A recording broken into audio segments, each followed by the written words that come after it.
We are live. Hi, Hey. everyone in the chat. I am here with Fiona Oakes from Tower Hill Stables Animal Sanctuary. Yeah. And hopefully the stream was a little bit choppy when we were having a chat beforehand. Fiona doesn't have a computer. She's working on mobile technology at the moment. So if Fiona disappears, then she'll come back. I'll just keep talking just in case. And there is a bit of a lag on our conversation, so hopefully we can work with that. So before I get into the interview, Fiona, I'm just going to say hello to a few people in the chat and read out some messages. So first of all, first in the chat, we've got UK Vegan Family, who is absolutely buzzing because you are an inspiration. Daniela from UK Vegan Family is a long distance runner. She runs marathons on a Sunday morning. It tires me out just thinking about it, honestly. It really does. I'm not a runner. I can walk forever, but I'm not a runner. We've got Sarah B. Vegans are awesome, especially vegan runners. We've got Laura, Michael Askew, Vegan Wajita, Chickpea Sani, Velid, Vegan Gaze. Hello, Ellie. Who else have we got? Fear of a Vegan Planet. Jeremy Hess. Hi, Jeremy. Bazza. Jenna Lee. We've got a lot in the chat tonight. Muddy Paws. Who else? I think that's it for now. Oh, hi, Tone. I'm Tone as well. Okay, so we'll get straight into it, just in case the connection goes down. So what I'm going to do is I'm going to ask you some questions, Fiona. We'll start with the sanctuary and get to know the animals at the sanctuary. I've been playing in my live streams since the 1st of January. I've been playing your Facebook page in my live streams and showing some of the cows and horses and pigs, and I'm absolutely in love with the Highland cows you've got on the farm. So I want to know all about those, and then I'll ask you some questions also about your running, because we've got some runners in the chat. So I think for the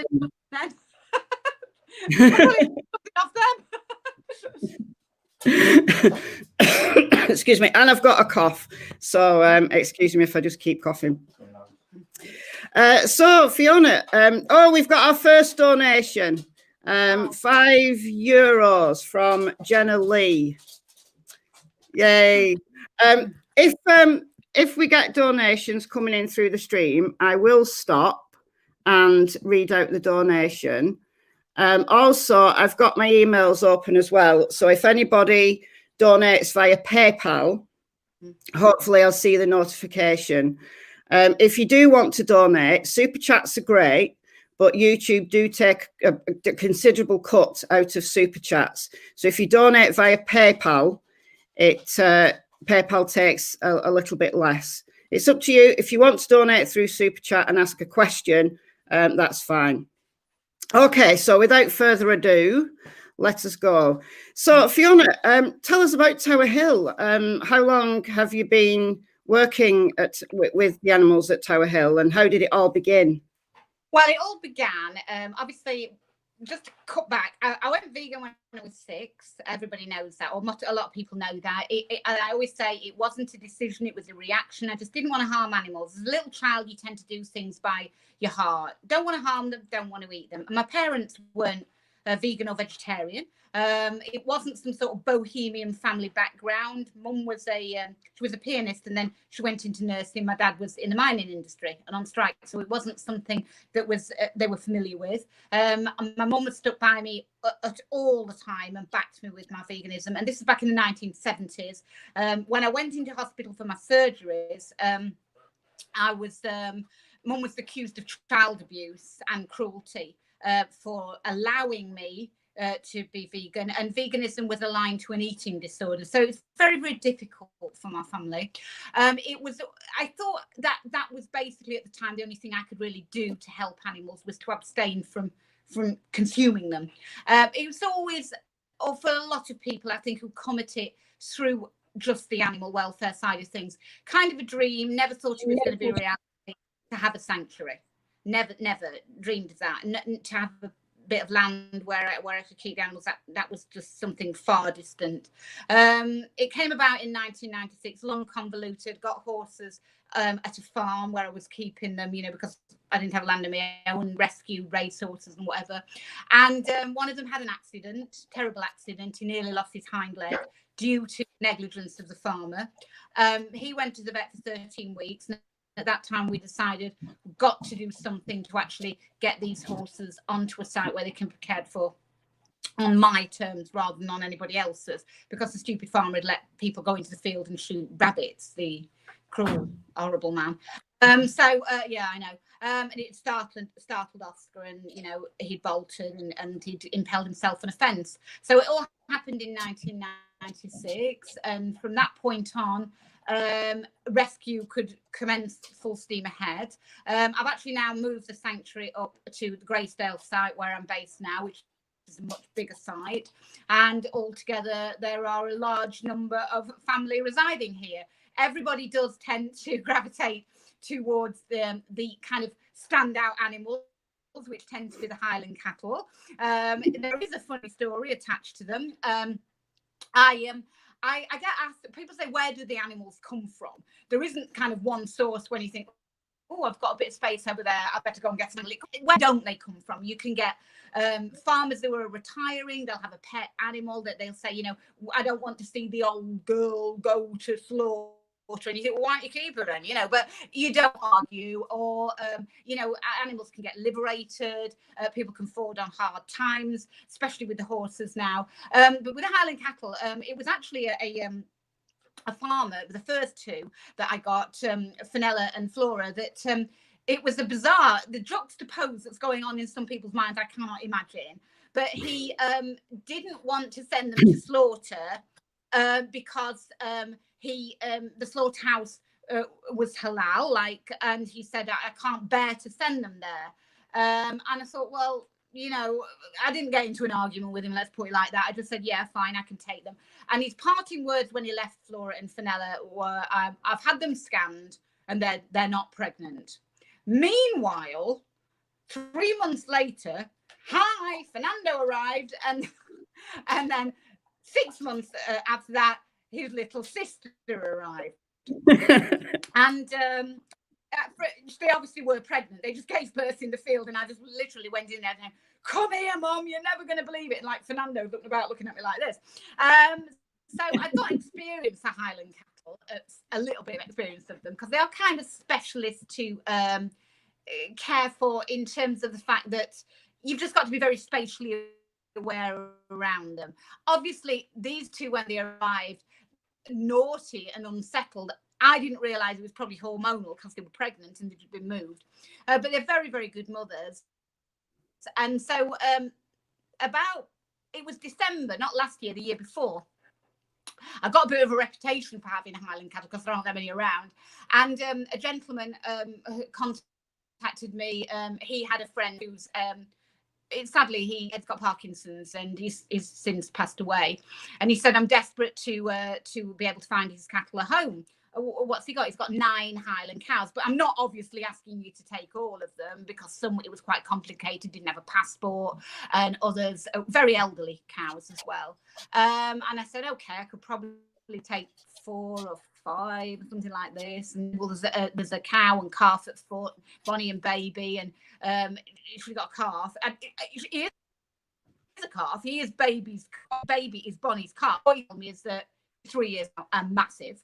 And he didn't think they were going to be able to come because we had to get a special license from DEFRA to actually give this extenuating license for travel to just come to the sanctuary. And it was just so classic. He kept saying to me, do you want to come and see them? Because they're big. I've got Highland cattle. I know how big Highland cattle are. I can look at Highland cattle. No, I don't need to come and see them. So anyway, he said, okay, I'll get arranged to have them dropped over to you. And I marched out and I thought, well, they can't be that big if they're all in a trailer kind of thing. And then I looked down the drive and was another trailer. So the 2 trailers and these huge Highland steers plodded out. Bingo's the biggest, and he's got horns that are about 7 feet wide. I mean, they're massive. And I thought, oh no, what have I done? What have I done? I'm trying to act calm because it's a farmer type, and I didn't want to be like, oh, stupid woman with bare animal sanctuary doesn't know what she's dealing with. So I'm going, oh yeah, I had to handle this. And he then said to me, and you're all ready for the other 5 tomorrow. And I go, yeah, of course I'm ready for. Yeah, I've got that sort.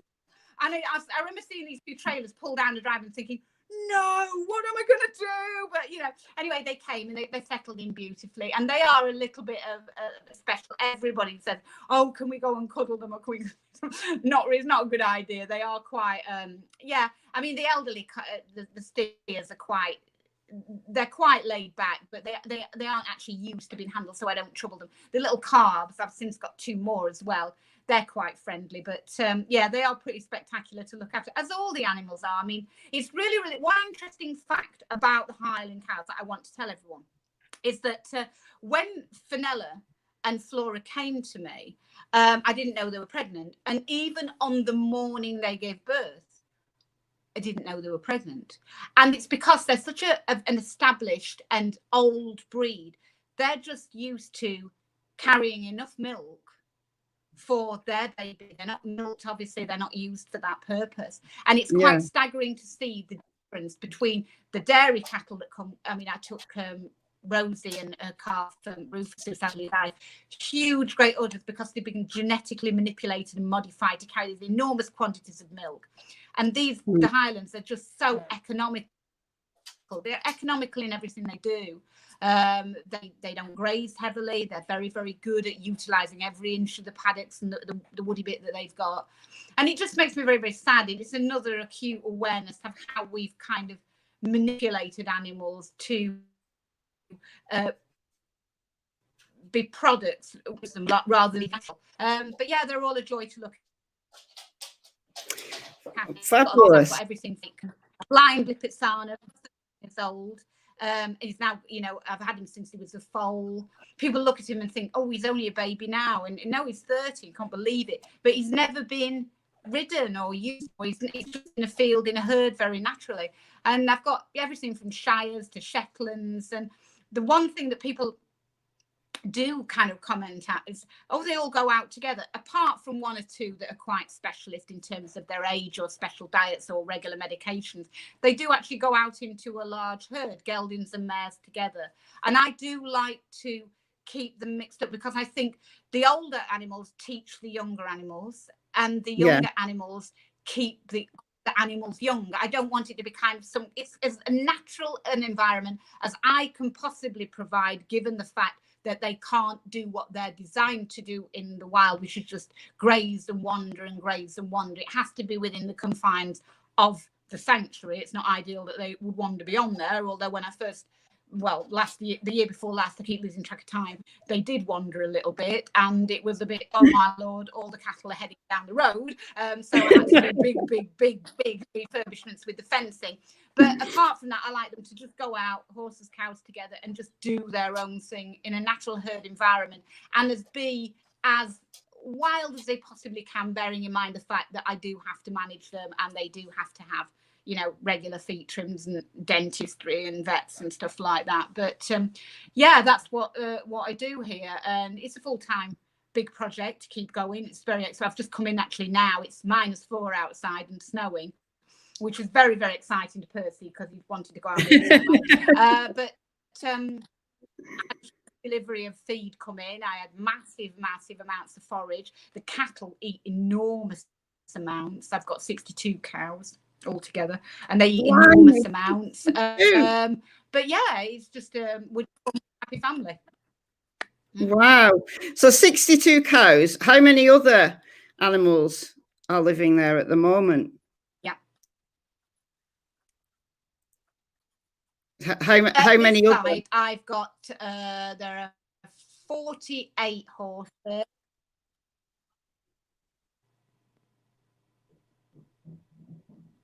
Oh, I don't know. I've gone on a bit of a stagger. I don't know if people can actually hear what I'm saying. I've got 48 horses. 28 pigs. Sheep. This site, I've got this site, and I've got 4 other satellite yards around where I keep cattle and horses and sheep. We've got, I'm trying to think now, there are 38 sheep. I've got the pigs. I've got 4 dogs, 18 cats.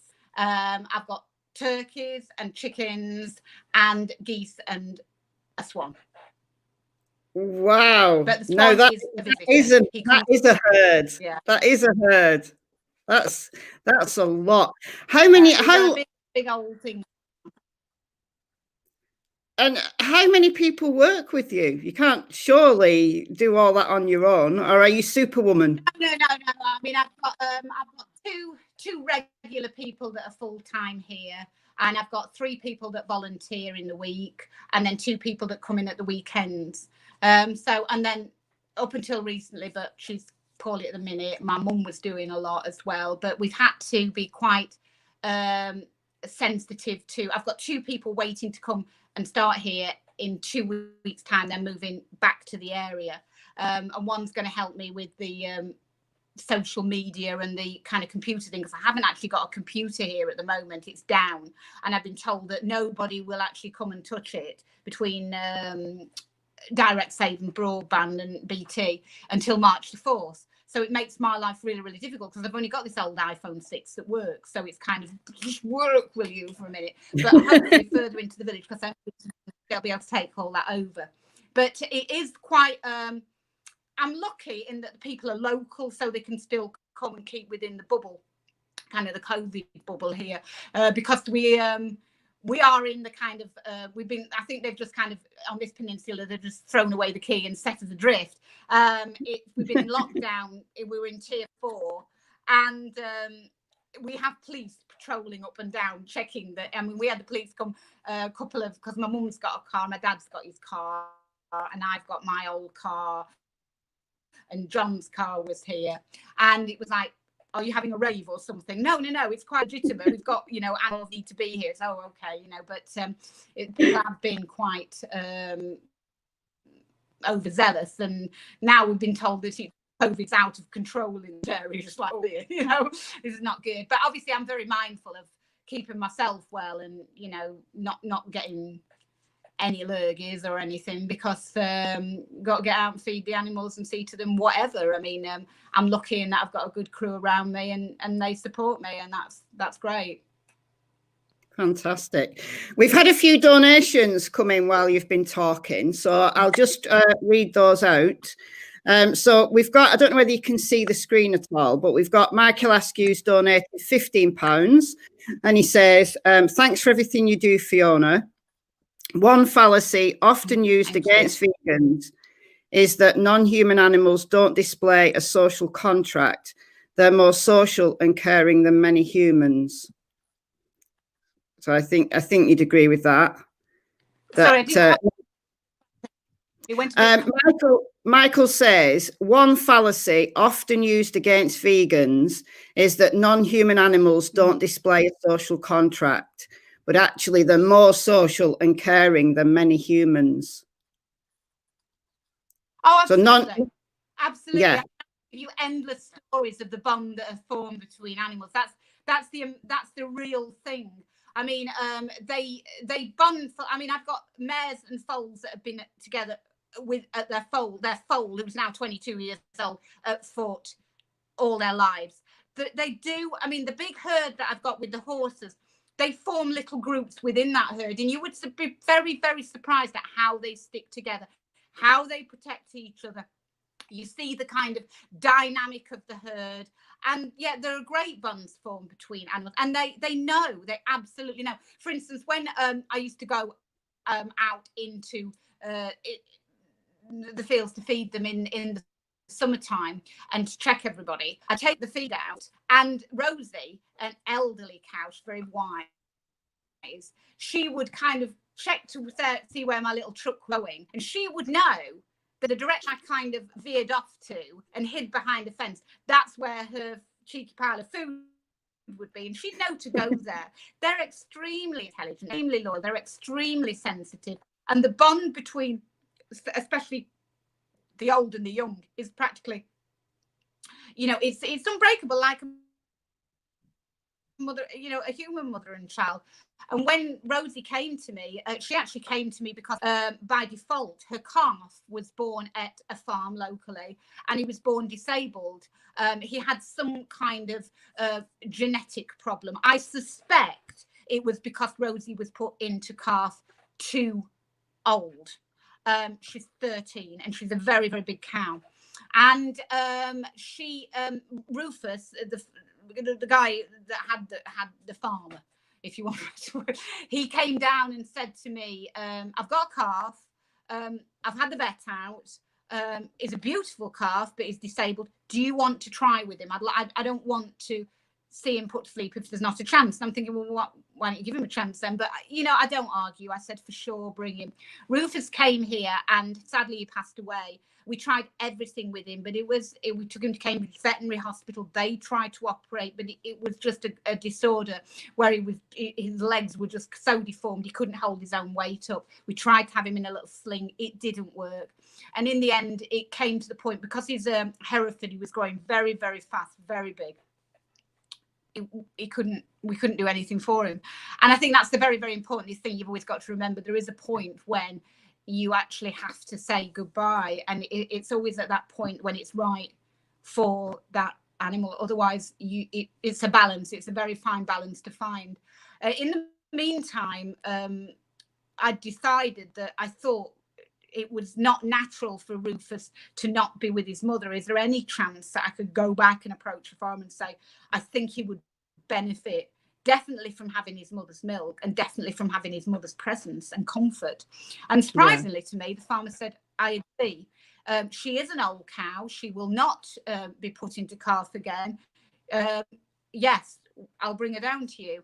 And when poor Rufus was passing away, she tried everything. Rosie tried everything herself for the calf. We just couldn't do any more. But the display of grief when he died was quite humbling. It was just horrible. And I've had instances just like that. I mean, when I had a Russian horse here called Masha, somebody had run her from Russia to England. Obviously, they'd travelled on a boat from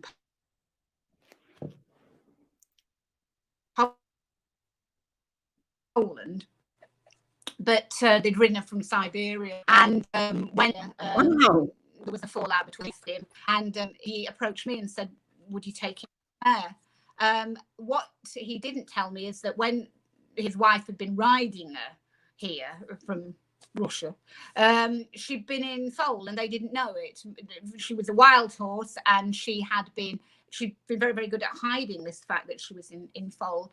And she gave birth to a shibka when they arrived, and I kept them at foot. Obviously, a shibka was at his mother's foot from a foal till when he died.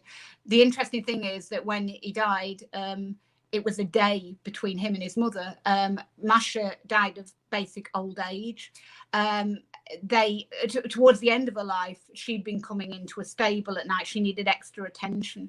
And every night the routine was that he would follow her in. He would make sure she was in the stable. He'd kind of say, good night, Mum, and go back out. And her legs went. I mean, she couldn't get up. She got a lot of problems, a lot of arthritis. And she passed away. And I said to the vet about an hour or two after Masha had died, I said, you know, a shibka's not right. He's not right. What do you mean he's not right? I said, he's really, really stressed. Oh, you know, and this vet, you know, I doubt that it can be. I said, no, he really is getting very, very worked up. He displayed the signs of somebody absolutely grief-stricken at the loss of his mother that he'd been with for 22 years. And I don't know what that special bond must have been in this journey inside his mum's tongue from Russia. And basically, that night that his died, he went to every stable and looked for her. And he then literally went round the place looking, couldn't find her. And he died literally in front of me, just kind of gave up. Actually, he just literally would not. He actually said, the nearest thing I can diagnose is a broken heart. Yeah. And actually, they were cremated together, and laid to rest together. There are little moments in that really do remind you these animals do know, and they are very, very loyal and bonded. You know, it's a horrible situation whereby a mother gives birth, and then if she's at the mercy of humans, whatever it be, a calf or a piglet or a foal, is just snatched away from her and used as a purpose rather than a sentient being. It's horrible. And it's a sad testament to the perversion of humans that we do it. You know, that's just the way it is. It is indeed. The thing that upsets me is, you know, everybody who's spent some time with non-human animals will say the same thing, that they know, that they understand, that they have all of the same bonds that humans have, and yet they're still used and abused by humans. Yeah, I mean, to be honest with you, this is what I think when I've analysed it, going kind of backwards and forwards to running. People ask me, Fiona, why do you find it appealing to go to a desert carrying a large rucksack and cart it across that desert for a week with such limited supplies? Why do you do it? And I kind of, to start with, why do I do it? Personally, remind me, why do we do this? Especially when we're in the long stay, 55 degrees. I'm thinking, why do I do this? But no, actually, it's a very, very great leveler. And it reminds you, if you needed reminding, how similar we are to non-human animals. At the end of the day, what is important? Take away all the trappings: water, food, shelter, freedom, health, and camaraderie, bonding. And at night, in the desert rooms that I've done, you know, a week in the Sahara Desert, the Atacama Desert, you get up in the morning, you ice yourself up your giant pack, and you think, right, how far is it today? 100k, and you set off.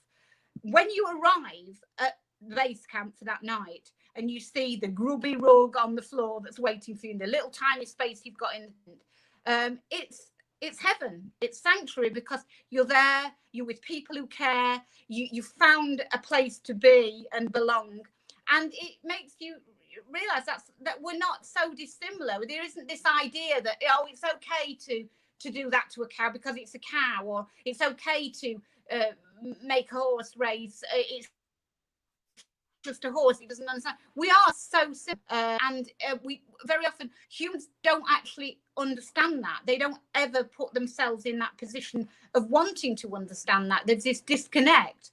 Yes, some pamper dogs and cats. I mean, for instance, in the local community that I live in, on Christmas Eve, a sad story, somebody went onto the seawall with a tiny little Yorkshire Terrier. It ran away, and there was an absolute, you know, massive kerfuffle all over Christmas and into the new year to find this little dog. There were drones up. People said they'd had sightings miles and miles away. And I thought, well, no, I doubt that very much, because it's a little Yorkshire Terrier. It hasn't travelled 14 miles. You know, come on, let's be realistic. Anyway, it was with great sadness that they announced that it had been found dead, very near to where it had actually run away. And there was a great outpouring of grief and mourning. And I'm thinking, yes, but in that field there are some sheep, and you have no problem eating them. And that's, you know, that barn there are turkeys, and you're probably going home from looking for this little dog or Scruffy and eating a turkey. Where is the disconnect? It doesn't make any sense with people, how they do that. And that's what I think it is. I was talking to somebody this morning about, you know, it's just about opening your mind and heart and actually analyzing yourself and why you are thinking, why you are not allowing yourself to embrace this idea and actually understand that we aren't different. Yeah. I think that I think it's somebody, just literally a young lady just wrote to me. She said, why do people hate vegans? And I think she'd had a problem with somebody in the day, and she was asking me.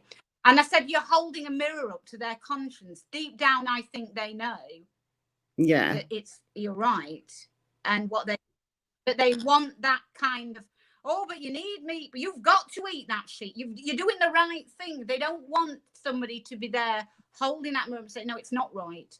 They don't want to know that. They want to be ignorance is bliss kind of thing, and they don't know that. They don't want to address these issues. And I think that's been the thing for me, that I do a lot of running, obviously, and that's my thinking time, and I'll actually try and analyze and why I'm feeling what I'm feeling, and I'm very good at that. That's what being alone running in deserts teaches you to do.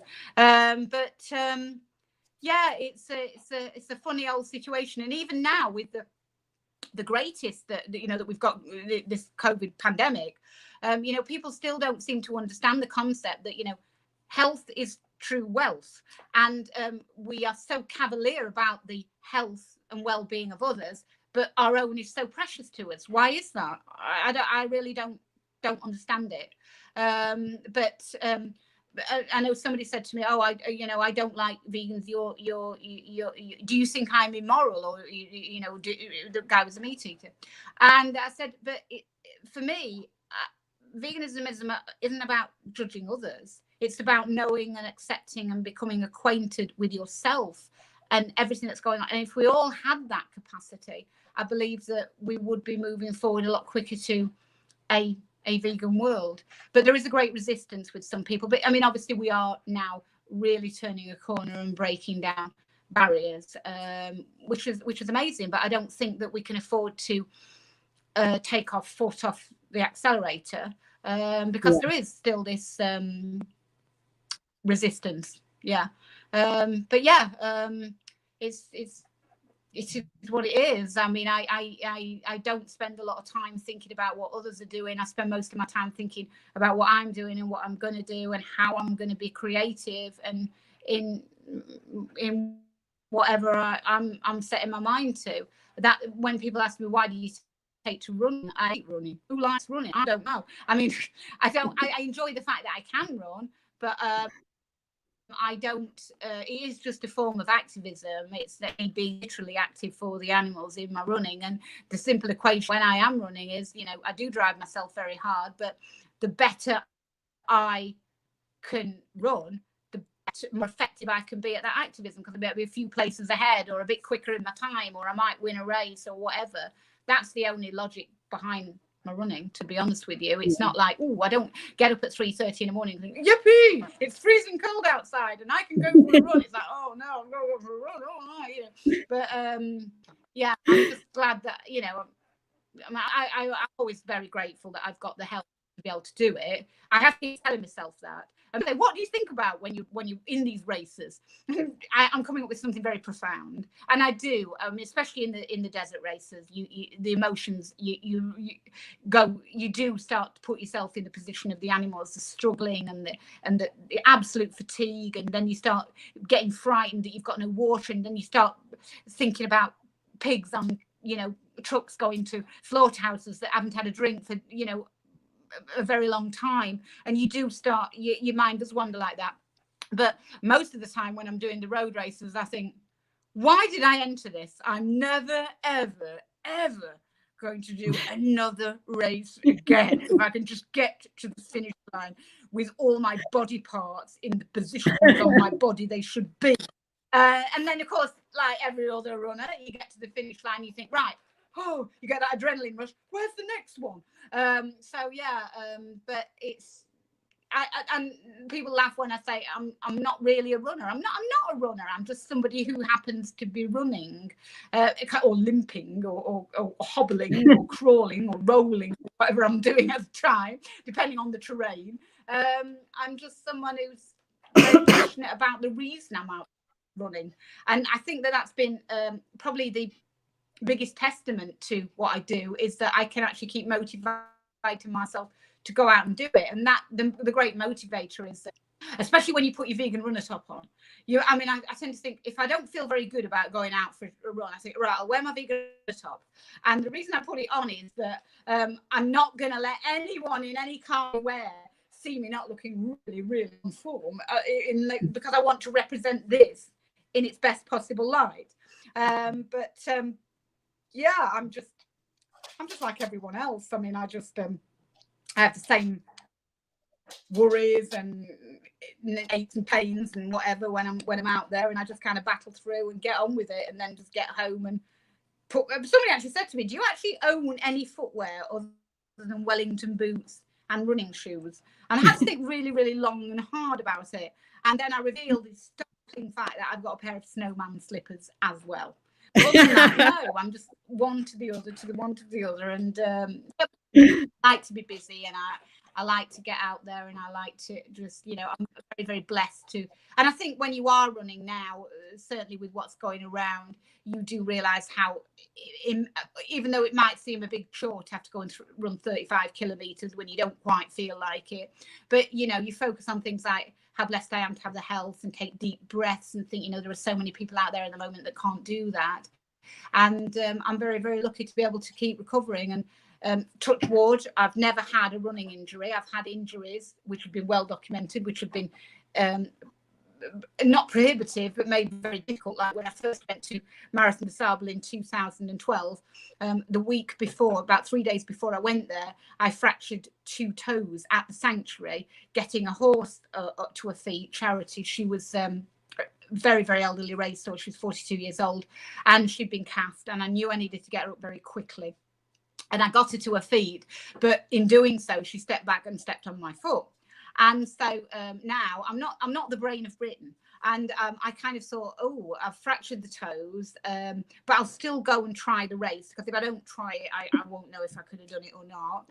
And before I went out there, I couldn't cram these fractured toes into the shoes. I just about got them in, because you have to choose a size too big, because your feet swell when you get there. And of course, my feet swelled even bigger when I got there. I looked like Coco the Clown. And I had to hobble my way through the desert for a week, like 250 kilometers, with these fractured toes. And on the long stage, which was very long, it took me a long time. I was limping away, and I got through it. I remember going into this tent where you could stop and make some food, or use your little cook stove, or whatever you wanted to do. And it was like Beelzebub's den in there. I mean, all the world were people like looking spaced out, sort of kind of rocking and looking at these little stoves, willing them to cook quickly because they wanted to have some hot food. And I took off my trainer at the time, and I said to this guy that I was with, Paul, terribly posh man, I said, "Here, Paul, what do you reckon this is on my foot? Have you got your head torch?" Because then you got this ridiculous little head that I couldn't see properly. And he said, "On first glance, and I'm not a doctor," he said, it appears that it's the bone sticking out of your little toe." Oh, I thought it was. And then my first reaction was not seek medical advice, or at least seek mental advice. It was, "Oh my Lord, has anybody got any gaffer tape or anything I can bind this toe up with and carry on?" And because I can't show the doctors, because I know they'll want to pull me out. And I was passionate about doing it for the animals. That I was going to be the first vegan lady to complete Marathon des Sables, and I hadn't told people I'd got this injury because I knew they'd be worried. Obviously, my doctor and my family knew, and a few close friends. And you get emails, if the weather permits, people to send emails and to deliver them to your tent at night. You sit there, it's like a war zone, licking your wounds, bursting your blisters and doing whatever, reading emails from back home from jolly people sitting at, "You're doing really well, Fiona." You think, "I'm not doing really well, I feel awful," and lots of, "Do it for the animals, keep going." And I couldn't possibly pull out. And I've always been very, very, felt an awful lot of pressure when I'm running, that I need to do well for the animals, and for the vegan runner vest, because it puts this added incentive that you could be in the desert with a couple of fractured toes, and if you had to pull out, as logic would probably dictate with most people, "Oh, it's because she's vegan." yeah. No, it's because I fractured my toes. "Oh, you must have brittle bones because you're vegan." No, Yeah. it's a horse. Like, so those on them, you know. But I've always felt that enormous. I've never actually, certainly up until when I was doing the road running, you know, 2:38 marathon PBs and that sort of thing. You know, top 20 in London. It was like I always wondered why I couldn't get that focus across. Yeah, I mean, we'll mention the fact that you've got an animal sanctuary. We'll mention the fact that you are a firefighter. We'll mention all those things. But there was always this great reluctance to say, and positive story, she's vegan. She's, you know, a vegan lady. And I remember being at Veg Fest in Glasgow. It must have been about 4-5 years ago, and I heard this word. Somebody was talking and they said, has anybody experienced veganophobia? And it's like, yeah, that is it, veganophobia.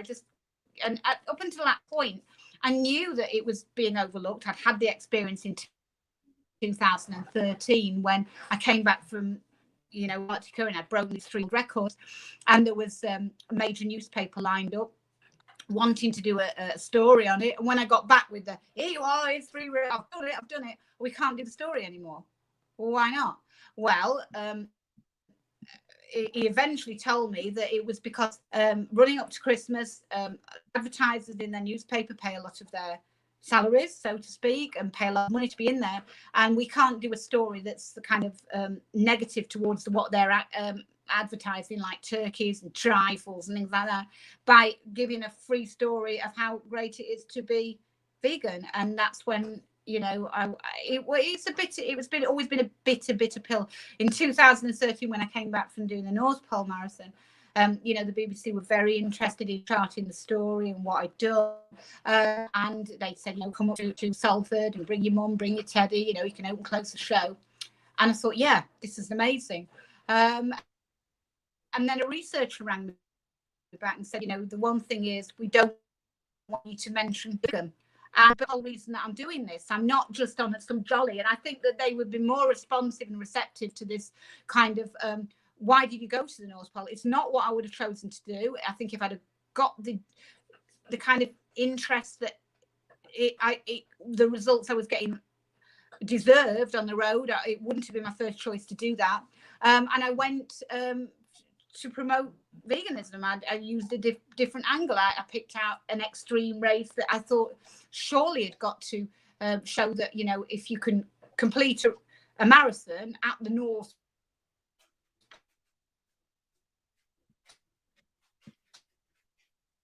Pole, and with record, it's definitive absolutism is pivotal to anything you choose to do in life. And they asked me not to mention it.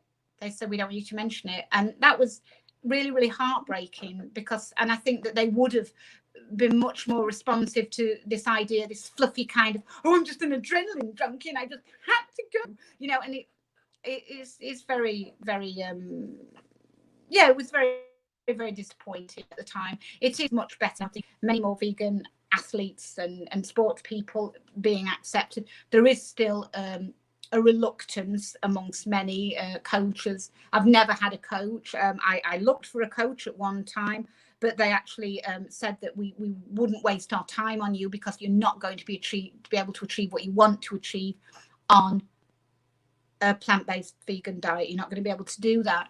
And because that was the only reason I was even out there at all trying, that's not up for negotiation. That's, you know, absolutely taboo. So it was a matter of learning how to run by trial and error. And people do ask, you know, what do I eat, what do I do, what, you know, how do I train? I don't have any technology equipment. I just train, you know. I've got the most sophisticated computer known to ban about my person. Percy then looks at my old Timex watch and thinks that doesn't look that sophisticated. I can know my brain, Percy. Perhaps my brain isn't the most sophisticated because perhaps it's not, you know. But I'm very, very good. I know how to tune into myself. I learn how to, and I know how to make it work for me. And all my pace judgment, my distance are all. I mean, that's probably why I've probably told myself I've done a 10-mile run and I've actually only done a mile, and I've miscalculated. But now I really do know what I'm doing. And I never chosen to have a coach after that because it works for me to just, you know, carry on as I always have done. I don't have the fancy diet either. I never had a fancy diet these products were not available to me that are available now. So I don't have that transition to make in terms of, do I crave ice cream? No, because I've never had ice cream. It's that kind of thing. I'm always very limited with what money I've got to spend. So I have been the real amateur basic vegan runner. I mean, I don't have any. I'm very, very much locally sourced, whole grain diet, cheap and cheerful and prepared from scratch. Does me just fine, and continues to sustain me. I mean, that's it was nearly 5 decades I've been vegan. I do think that I didn't set off when I was 6 years old with some sort of great master plan that I'm going to veganize the world. It was just simple steps along the way, natural progressions. I think probably now the biggest testament to my lifestyle has been the fact that I'm still doing it. I mean, I've got 2 England qualifications on the road, 10K and half marathon, which was sadly cancelled last year, but supposed to be going ahead this year, whether they will or not. I've got an elite place in the London Marathon qualified for, and tipped to do well in the desert races, MDS I was supposed to be doing, and an invitation to do the 4 deserts. So I've got great variety, great versatility, and great ability to just recover and keep doing it. And I think that's what I think a lot of people, a lot of the debate is, oh yeah, you might be plant-based now, but what are you going to be like in a year? You're going to be like flopped on the sofa and have an idli and be all anemic. Not at all. Not at all. Oh dear.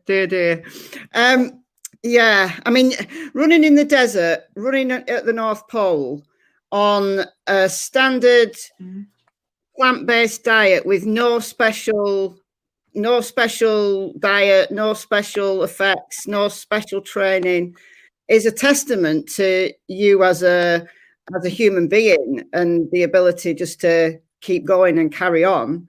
But also, I think it's a message to everybody out there who belittles veganism, belittles what vegans do, and just think that vegans all the fit for is lying around, like you say, anemic.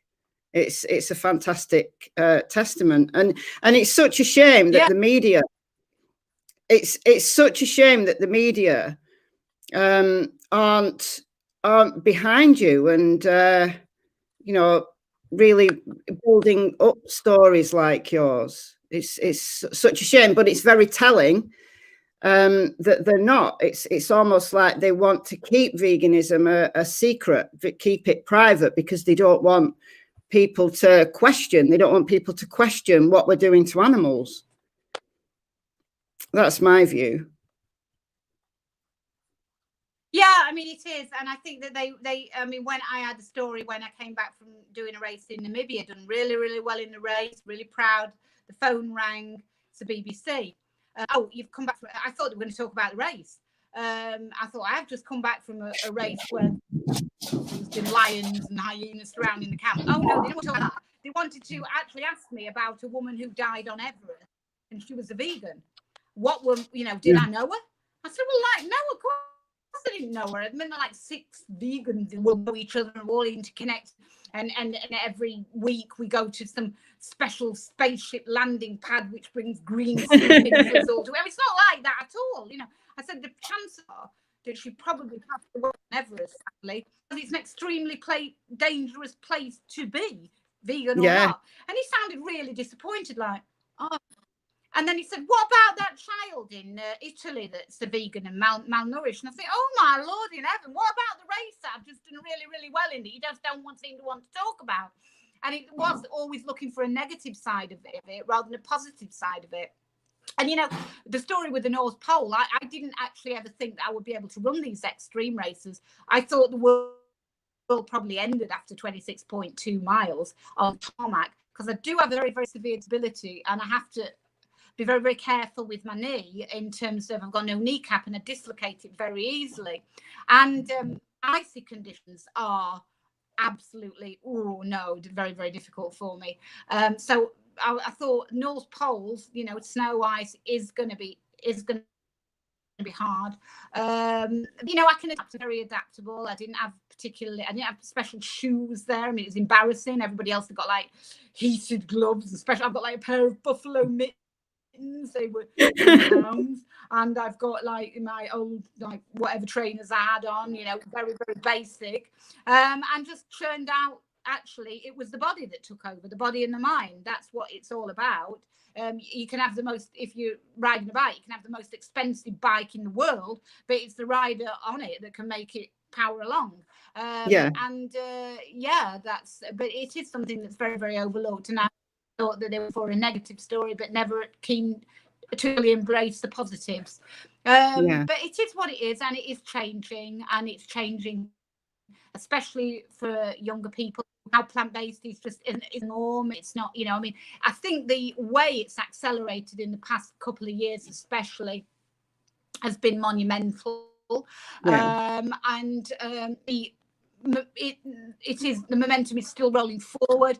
Even now, the government, the World Health Authority, are encouraging people, for the sake of their own health, to consider, and their ability to recover from other viruses and diseases, to consider what they eat. And it is the simplest and single most effective way of addressing the global problems which we face, of starvation, of climate change. It's non-invasive. It's something that we in the Western world especially can do very, very easily. It's not going to the world's problems, but it's going to give a sensible amount of time gap to address other issues and work out what we're going to do about fossil fuels and stuff like that. That's what, so it's very, very easy to do. Forget you like travel and stuff like that. CO2 emissions from livestock, get rid of that. We're really making a giant step forward, and a platform that can then address other issues sensibly. And it's good to see, but there is an awful lot of resistance to it. I mean, yesterday I went on to Sky News and I spoke, you know, about veganism, and got a lot of trolling because of it. You know, the meat eaters, the carnivores, they pile straight in, and they, you know, like very, very negative, very, very hostile. And I thought, well, I was pretty, you know, non-judgmental. I'm just telling my story. I have to listen to plenty of other stories that are, you know, but it's the hostility with which they feel that they can release their venom upon you. And I think, as I say, it's their own guilt, their own conscience that is actually, they don't want to hear it. They don't want to hear about success. They don't want to hear somebody that can. I remember when Gordon was in the London Marathon, and he figured himself he was a pretty hot marathon runner. And Petter at that time to go against me and say, you know, we'll compare your time she runs. And I ran an hour and a half quicker than him. But it was kind of ignored. He didn't want to, you know, so they look for that kind of negative side of things. They don't focus on the positive, you know. Yeah, I mean, it is what it is. You know, I'm not saying I've been terribly malign or hard, to my best. That's all any of us can do. Be good ambassadors, not just for veganism, but for humankind in general. And, you know, it's important that I think with the difference, you know, with the plant-based, that is just a food choice, a diet choice. But hopefully it will lead to other things, and people do then start making connection. But at the end of the day, for me, if people are abstaining from, you know, the industries which harm animals, it's got to be a good thing. Absolutely. Absolutely. We've had a lot of donations come in, so let me read them all out to you. We've had quite a lot by PayPal, and we've had a few by Super Chat as well. So I'll read them out. I won't read out the names on PayPal because they're people's real names, so rather than usernames. So we've had a donation of £15, and then we've had a donation from Paul, which is £40. And Paul says, "Thank you for doing this, Michelle. Thank you for doing this, Michelle. You're a bloody legend. And thanks so much to Fiona. She's an inspirational lady. Please don't disclose my name. I'm not going to, on your first name." And then we've got one from Eve, every penny counts. And that was a donation of £20. And then we've got another one of £10 with no message to it. That's quite a few I don't think I've got any more, but if I find any more, and you're very welcome to carry on donating. Thanks ever so much, guys. Thank you so. Like every penny piece does count. I mean, it all makes a huge difference. Especially times, obviously, they are very, very uncertain times, and generally speaking, people are becoming very wary of what the future holds. Yeah. And very often, the first thing that can go, get rid of the charity. It is a very, very a lot for them properly is very, very expensive. Yeah, it does make a massive difference. Support of people out there is not just financially, but spiritually, and keep going. Messages like that, they do mean an awful lot, because sometimes it is hard to keep going. The worry, it's a tough challenge, and the weather at the minute. Another W, but it all does. It makes. Yeah. We've also had some super chats via YouTube. So we've got £5 from Grumpy Vegan Grandad, who I think Grumpy Vegan Grandad. You might not know him by his username, Danny. He bought your trainers. He's absolutely in love with your trainers. We've also got. Oh, lovely. We've had a few donations by Super Chat, but I can't find them all now. I know we had a couple of $10 donations. We had a €50 donations, like 50 donations by Leon. But the Super Chats, they disappear after a while. But they'll be there in the the back end of YouTube, so I'll be able to work out. What I'll do is I'll work out how many donations we've had. I'll send you the PayPal donations like straight away after the stream, and then as we discussed beforehand, it takes a long time for YouTube to actually release the money to me. So anybody who donates via Super Chat, I will send that on once YouTube releases it. That's like mid-February. But PayPal donations, they're immediate. I'll send those tonight. And the PayPal, my email address. Appreciated. Yeah, and my PayPal is on the screen for anybody else who wants to donate before we end the stream. But if you don't mind, before we sign off, we have been talking for an hour now, but before we sign off, are there any questions that the chat wants to ask us? We've got people just coming in saying that they're late. You are very late. We've been on an hour, and you're very late. But have we got any questions? It can be about running. It can be about the sanctuary, about the animals. I've got one here from Jenna Lee. Can you ask Fiona what people or groups, if any, she follows or watches?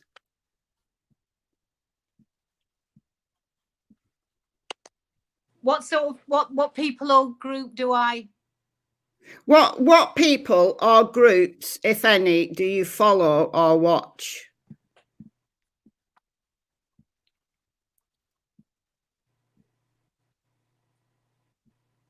Did you catch that? What people or groups? Yeah, is it what people or groups do I watch on the social media things or things like that? Yeah, I think so. Yeah.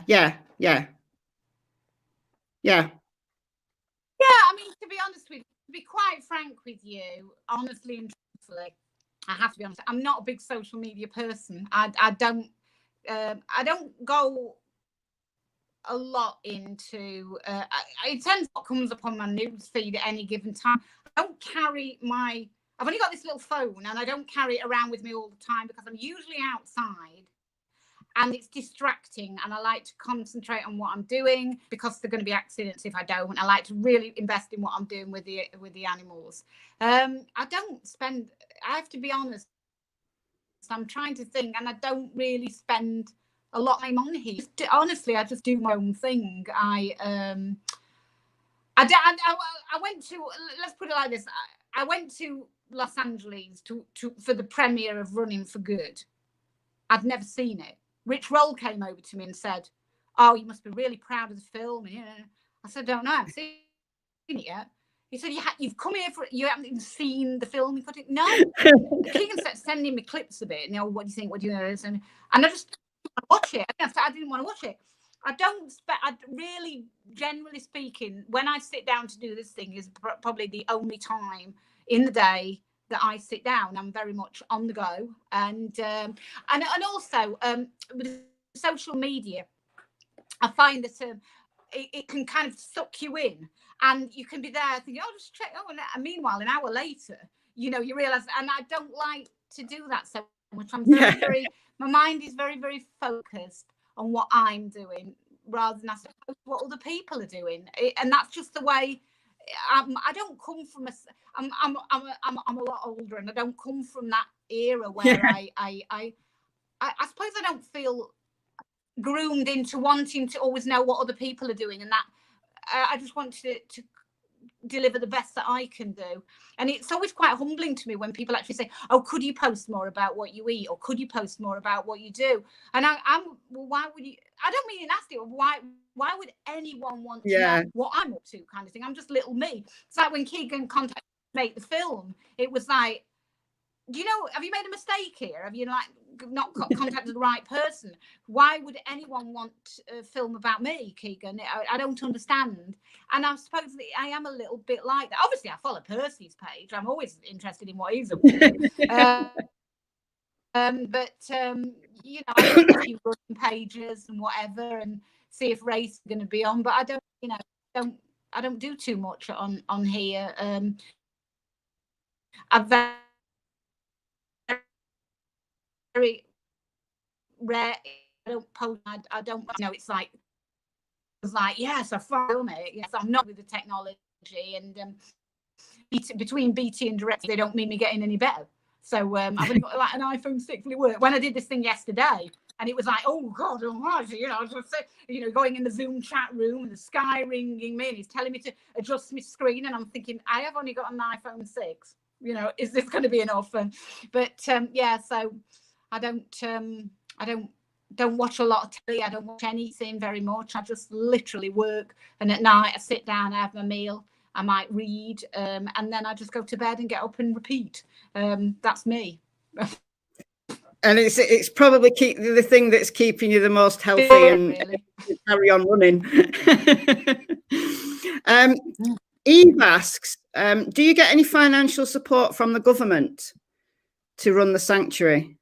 No, you don't get anything like that. You don't get anything. All I get from it's not government, but the council is they tend to bring animals to me, and ask for help. But no, you don't get anything like that. The sanctuaries don't get any help like that. I think that sanctuaries are viewed with a little bit of suspicion by the government, or a bit of disdain. I mean, I shouldn't say it, but the government give all the money to farmers. They do. Don't give absolutely do. Yeah, they absolutely do. Yeah. So yeah. No. So keep donating, people. Keep donating. Another question: how did your parents react to you going vegan? And I know you answered this at the beginning, but probably this person didn't hear that. So how did your parents react to you going vegan?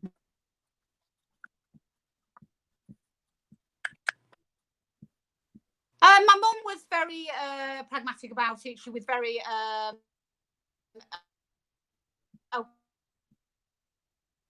okay with do some research. She was lucky her music teacher, her music teacher in the 1950s was a vegan lady who actually knew Donald Watson, and they'd actually kept in touch. So she was able to contact her and have her articulate in adult terms what I was going through and was feeling as a child. The rest of my family, absolutely not. Caused a lot of problems with my dad, he didn't think it was right. Traditionally, back in those days, an expression of celebration almost was oh, we've got steak. You know, it's that kind of thing. Oh, we're having a chicken. And so for somebody to like me, it was no. I mean, my nana was particularly against it and made my mum's life quite difficult because of it. But my mum's she was accused of child abuse. And she said, you know, the abuse would be in lying to Fiona.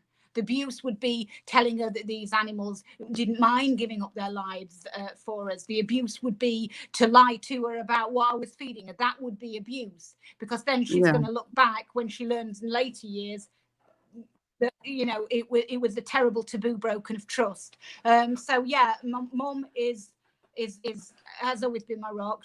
She's not that well at the minute, so I don't, you know, yeah, not a COVID related or anything like that, but she's always there for me, and she lives with me. Mum and dad live with me, and she's always been my support. She's I don't know how it would have turned out. She hadn't been so strong. And you know, back in the 1970s, it wasn't easy to be vegan 10 years ago, but back in the 1970s, to have a vegan child in a mining town was very not. There was nothing available. There was some sort of soya milk that you could make up with water. There was nothing. You know, she had to be creative, cook from scratch. Mum still does the cooking, and still eat the same things. I was going to actually share what I eat with on one of these platforms, because people are always asking, do I have some magic food? No, it's very, very basic. And we get vegetables donated for the animals, and I'll cut off the bits that, you know, I can use. Now Mum will cook those in a casserole or whatever is available to us at the time I eat. I don't fixate over. I go on these like athlete, you know, panels, and they're all talking about amino acids and keto diets, and then somebody, what do you think about the keto diet? And they'd be like, hang on a minute, I've dropped something. You'll be there. What's the keto diet? And then you read it and come, oh yeah, I think about it. I don't know. Food. I'm lucky to have any. Many people and animals don't have any food. The starvation in the world, the COVID crisis is an extremely acute situation, but more people die of starvation, and that starvation could be addressed by you know, people adhering to plant-based vegan lifestyle. Exactly. So, you know, I honestly truly do believe that when I sit down, there aren't bombs going over my head. I'm not freezing cold. I'm not in a tent. I'm not displaced. I'm not worried sick about, you know, not having a health service. I'm very, very blessed. So I do just have this one meal a day. I sit down, and whatever Mum's prepared, I'll eat. She much knows what I need, and I get on with it. And you know, I'm not a food fixator. I always do remember the basics in life and how grateful I am of them, and to have anything on your plate at all. As long as it's vegan, I'm happy with it. Fantastic. It's great that you had a supportive mum back in the 70s. Grumpy Vegan Grandad. That I'm going to try and plug my phone in now, my iPhone 6. Might go funny, but here we are, the charger. It drains I think the battery's gone on it, and so I a little technical now, that I don't actually know how to use. Took this selfie stick to Los Angeles. I keep saying Los Angeles like I'm some sort of like blue truck. I'm definitely not. And the only use and purpose we could find for it was a climbing frame for Percy, because it was like, how do you use it? I can't use it. Whether it's charging, it has been plugged in. So I've breathed life into it. Whether it's actually going to accept it, I don't know. So I might just, and that, I haven't put away.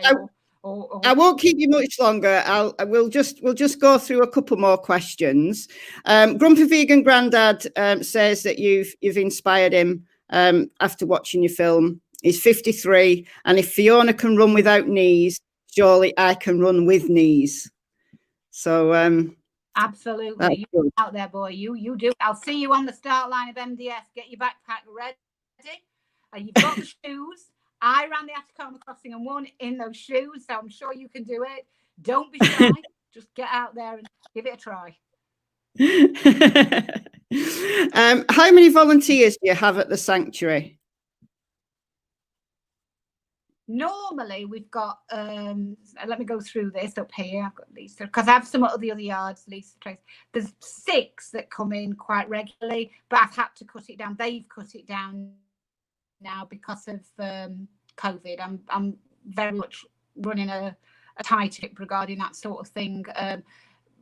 We are in a little bubble at the moment.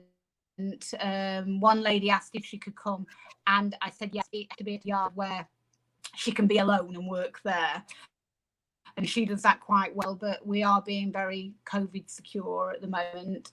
I did say to people that 1 or 2. I was looking for help with social media. Hopefully that will be addressed by the 2 people that are moving to Bradwell next week. We do an Airbnb normally, and it's been a nice opportunity for people to come to meet the animals, to meet us, and see if they think they could fit in here volunteering. But it's all literally gone on a bit of hold just recently. Well, I say just recently, it's been nearly a year now with this up and down situation that I've got going on with the COVID. But I just hope that it's back to normal soon and people, expand that a little bit. But yeah, we've got a regular little band of people who do come and help out. And I've got obviously staff here that come on a daily basis. It would be too much otherwise. And there's a lot of things here at the sanctuary to that people forget need doing. A lot of maintenance. The animals are quite large, some of them, and they do tend to find it fun to actually just smash everything to pieces on occasion. With like fences and stuff that constantly needs repairing, as does my broken tractor, which I actually had to repair myself one day. It had a flat tire, and so I had to fix that. We've got a loader that's quite old. It's let's be right, it's 18 years old now, and it keeps breaking. So one of the guys is pretty much on the machinery and fixing of that. So it's a bit of a project. So that's one thing that's difficult here. I need a lot of capacity. A lot of the feed products that are delivered on pallets. A lot of the haylage. I mean, I put a post on 25 huge bales of haylage delivered only 5 days. It has to be unloaded on a loader. A tractor and trailer bring it. But that loader has to work, and recently it's decided that it's looking for semi-retirement, and so it keeps breaking. So having to constantly fix and weld things is a big project. But you need it for like the muck removal. I have to have my muck removed every week. Take between 4 and 5 10-ton loads of muck away just to keep on top of things.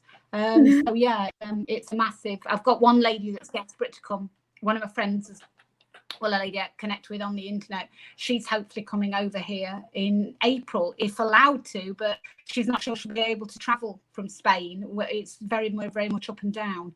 Yeah, it's just one of those things. And I know the more people say, I'd like to come and volunteer. But at the moment it's difficult, but let's get this thing sorted out, and then more people can come. And probably stay over. I think that's probably easier, quite rural. But yeah, so if anybody would like to, just contact me and I'll put names down. I've got one lady who kind of does that for me, and she kind of assesses what you could probably best do, what if you're happy around the larger animals, you'd rather be with the smaller ones, what you feel comfortable with. And really it does need training up as well, which is quite difficult. It's quite intense learning, because for me, I've always wanted the sanctuary to be more of a home environment rather than just a routine and label and do that. I kind of want people to know who Tog is and take Tog's medication, or know that Borage is Pegasus's blind lead, and so you've got to be able to understand that if Borage is near Pegasus and a Shubka or one of the others comes along, you've got to know that Pegasus probably doesn't you can't see. You've got to be very, very mindful of what's going on. But yeah, we're a big happy family. Let's put it like that. Literally, some are huge. We've had some more donations as we've been talking. So Herbivore donates £10, and they say, I've never been inspired like I was watching Running for Good.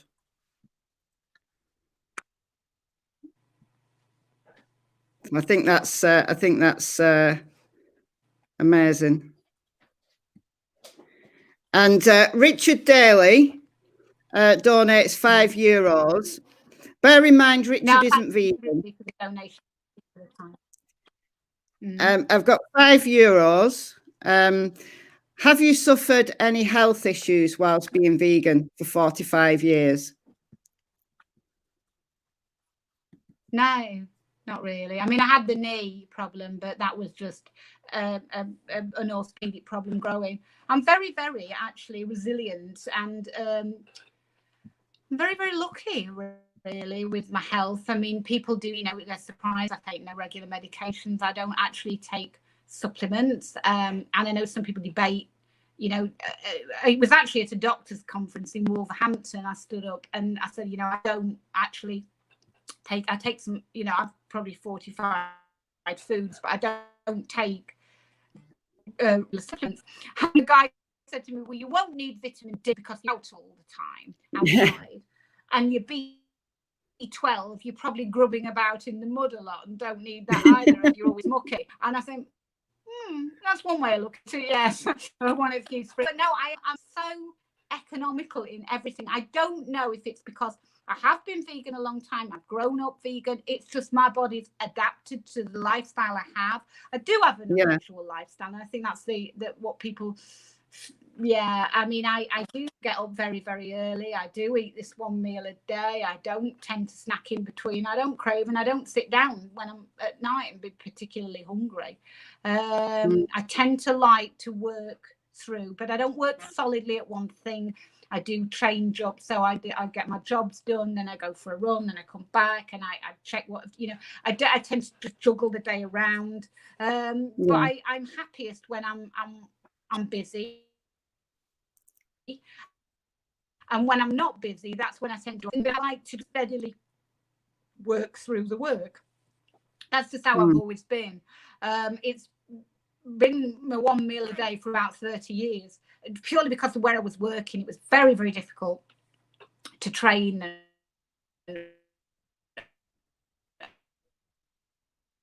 and work. And I just thought, I just have this one meal. And I was on the line in a big marathon there. And I did a press conference and I got mentioned by the IAAF, which was like massive for me. And there was a press conference and all the African and Kenyan runners were lined up there for questions. And afterwards, the race had laid on a big luncheon for us. And one of the Kenyan coaches said to me, and are you coming for lunch? And I said, no, I don't actually eat lunch. And he went, well, why is that? I said, well, I only have one meal a day. And I thought, well, you probably don't understand, so you're not going to remember me or, berate me for it. And he looked at me and said, the warrior diet. Oh, it's got a special name.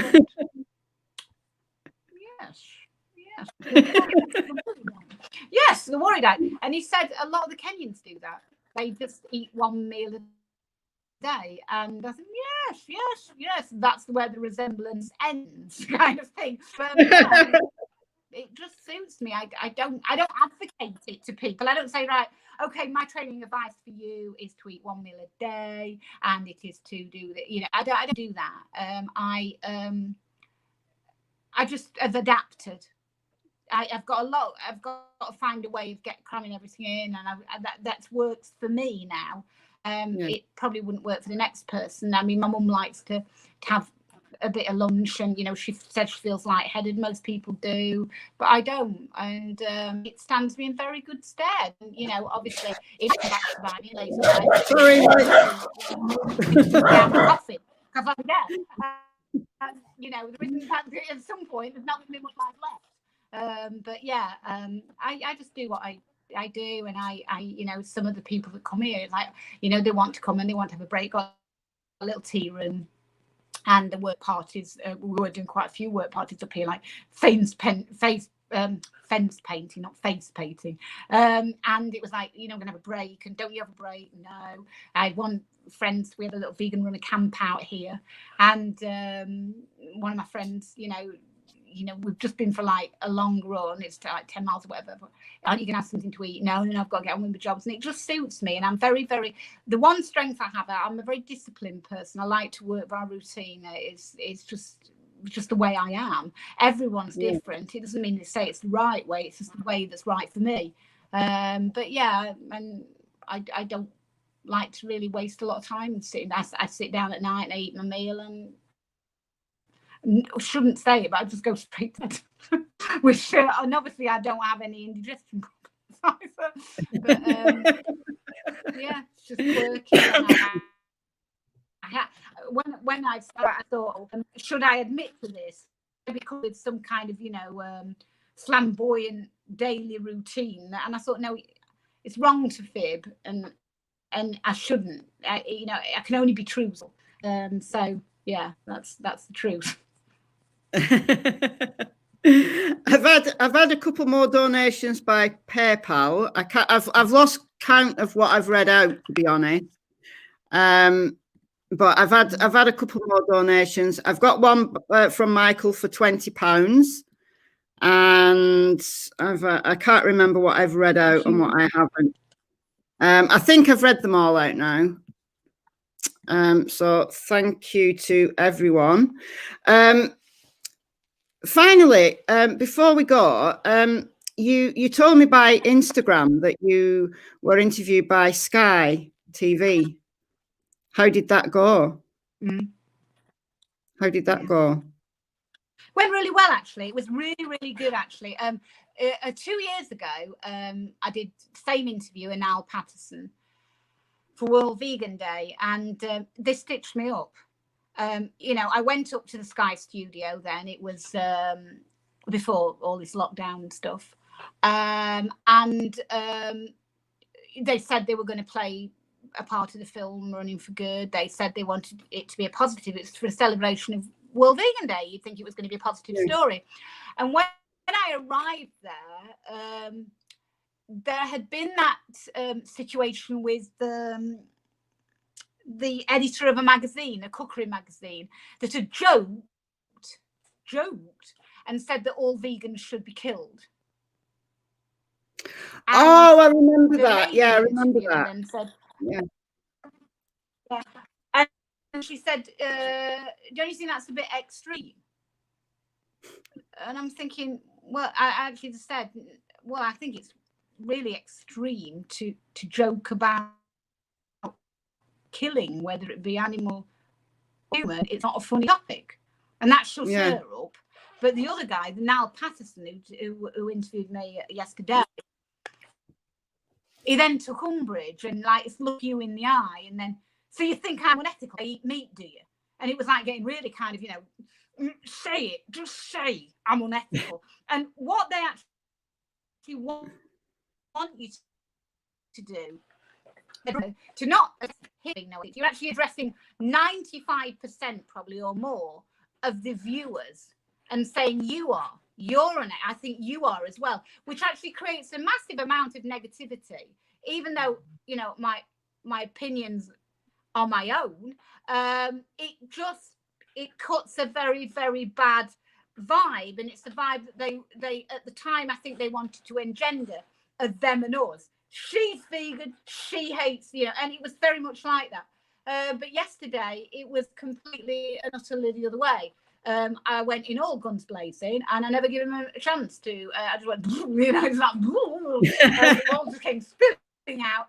But he didn't challenge. He didn't. He really didn't. He has probably learned his lesson last time, because I remember when I actually left the studio, he was like, you're a bit too much of a diplomat, and I just didn't want to go into that cliched argument. I don't want that. I am a lot older than most people who are on and I don't want that negativity. It breeds negativity. Aggression breeds aggression, and it just doesn't do any good, and it eats you away. Yes, I feel very angry at times about injustice. What does veganism mean? It means justice. It means compassion. It means empathy. It means all those things. But if you let it take over, then it becomes quite sinister, and you don't want to be negative. I want to be kind of positive and peaceful and proactive. Because that it's just going to come back at you with the aggression. So it's not my style. It's everybody can. There isn't one set way of being effective as an activist. There isn't one set way of doing it. You've got to, rather than mimicking others because it appears to be the thing to do, find what's best for you and where you're comfortable. I'm not confrontational. I'm not that sort of person. Some people, everyone's different. And I would probably run a mile to avoid an argument, literally, because I just don't want. I don't want that. I don't want that kind of aggression to hold me back. It's a waste of energy. But I tend to. I have analysed that I do channel that into my running in terms of what how much I'm prepared to hurt myself, if you like, and I do push myself very, very hard, and people who've been here when I've returned home from my various, or see me on the treadmill, there might be somebody walking, with them, unloading some hay, and I'll be like, because my treadmill's outside, and it'd be like, crikey, I really didn't realise how hard you and I do push very, very hard, but that's just who I am. If I'm doing something, I like to do it 100%, or I'll just drop it and do something else. If I don't think I'm getting best value out of myself, there's no point in doing it. It's a lesson to us all. In fact, somebody actually said to me, "I'm so busy, I'll probably take my own coffee on the road."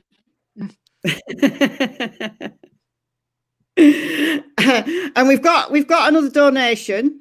But €10. I just like to be like that. €10, and Richard asks, do you rescue dogs as well as other animals? Yeah, I mean, I don't have massive. I mean, obviously up here, dogs are very, very. I've got very elderly dogs, to be honest with you.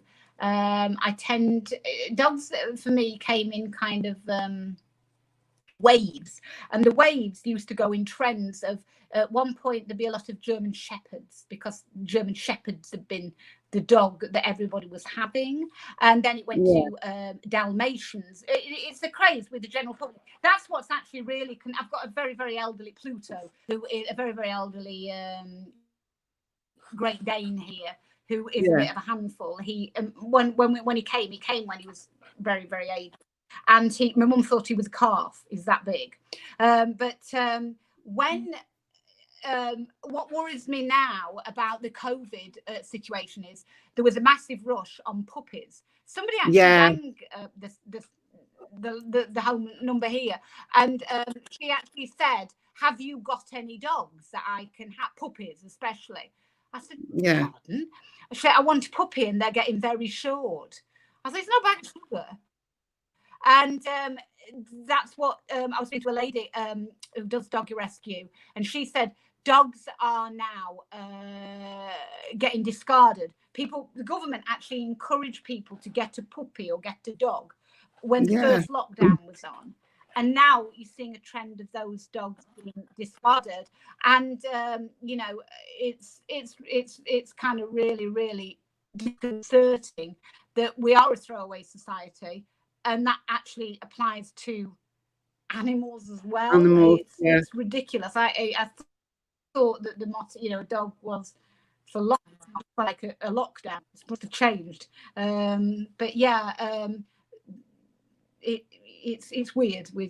I don't have all the dogs that we've got here in the house now, and they're all very cranky. In fact, I took one little doggy, and she came, and she'd been found by the dog warden on really, really disabled.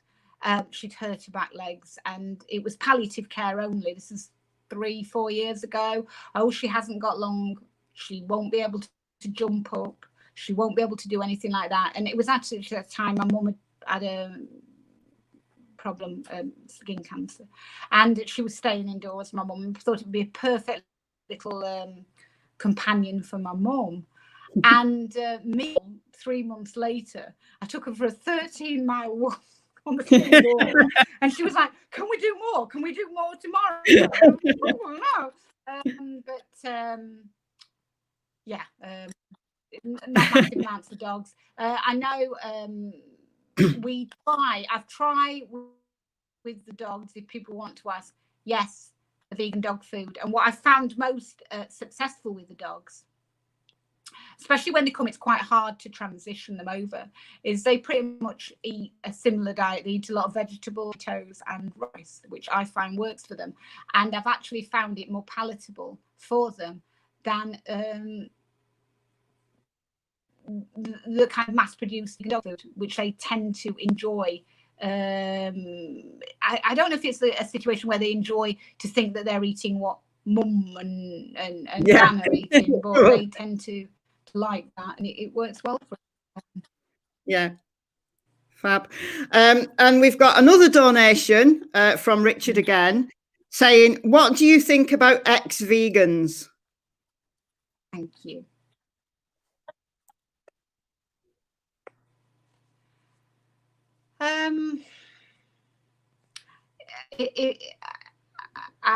I can't think that the vegan, if they're ex-vegan, because I don't think you can become ex-vegan. I think you can become ex-plant-based. Yeah. In terms of surely you can't change. If you're vegan, it's just an ethical stance of compassion, and so you're suddenly not compassionate. Or I feel, yeah. I mean, obviously, if you're talking about the high profile ones, yeah. I suppose disappointment. It's obviously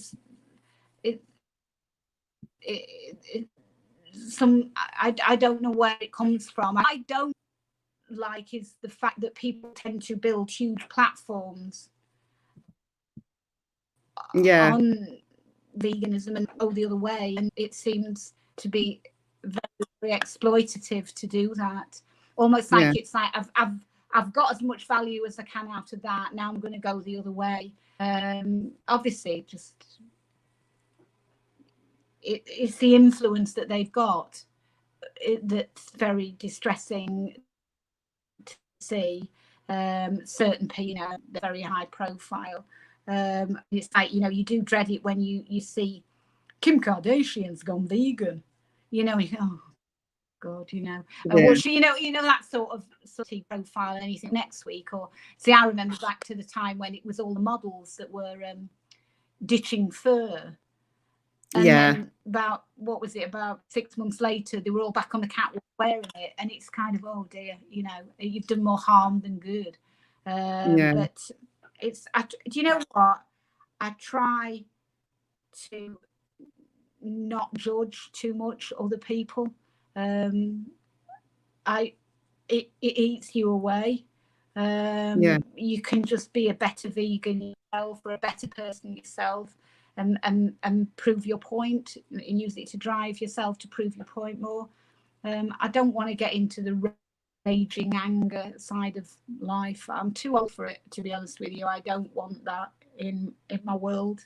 I can't do it. It would be very easy to sit down and assess what's going on in the world today, all the injustices globally, and literally you'd never want to get up again. You never want to. You just have to keep focusing on what you're doing and have the faith and belief that you are making a difference somewhere along the line. That's all you can do. That's all I do. I've just learned to focus on what I'm doing, and try not to get into the heads of other people and what their circumstances are. Obviously, it comes up on the internet, but you've got to try and just let it go and just carry on and focus with what you're about.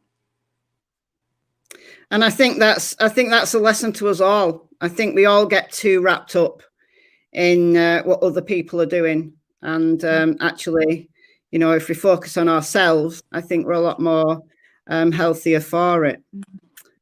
And Richard donates another €20. So he says, here is 20 for the animals. Why not? Thank you so much, Richard. You've been very generous.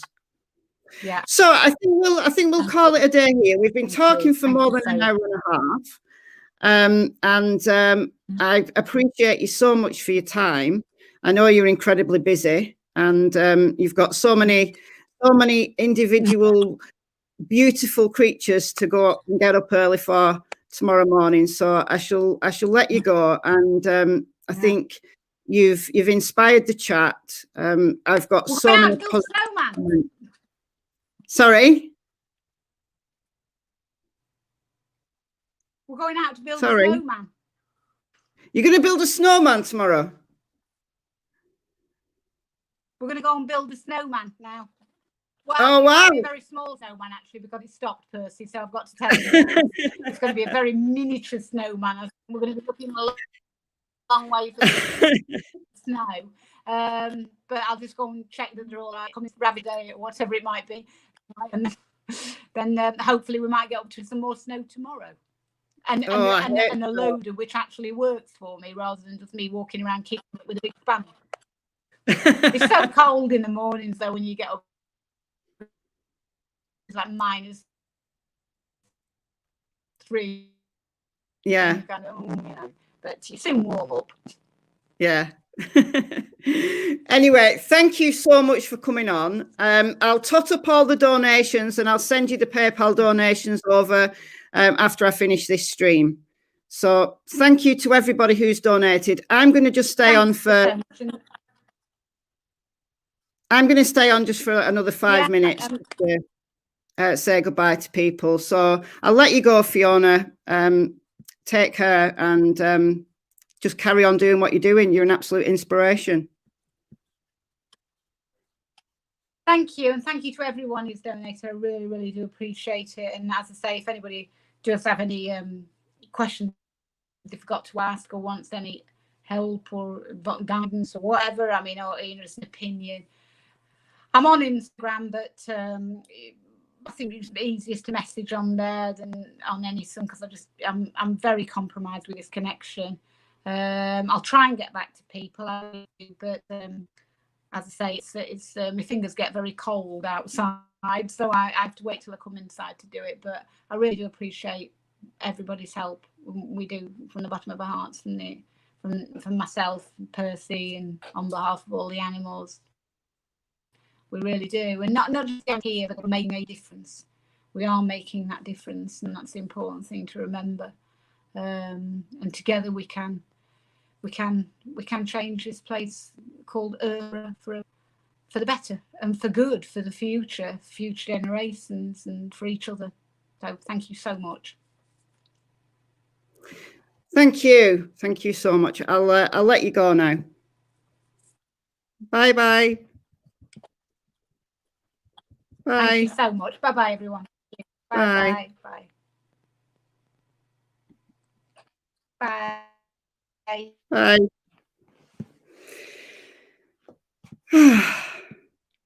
Amazing. She is an amazing, inspirational person.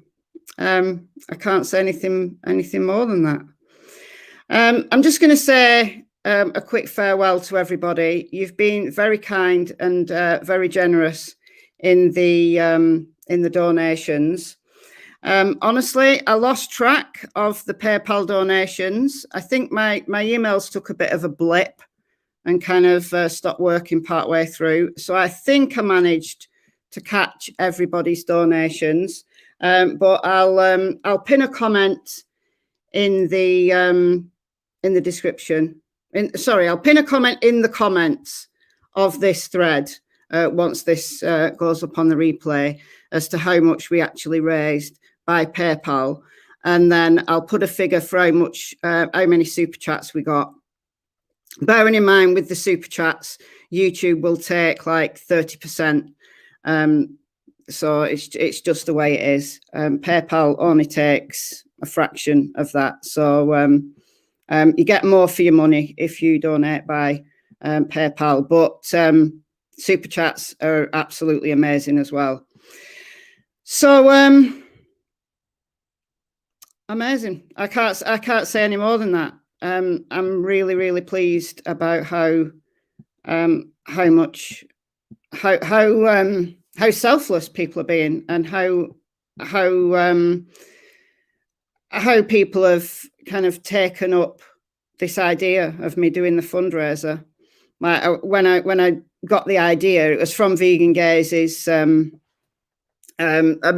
just astonishing live stream that she did for Raw before Christmas.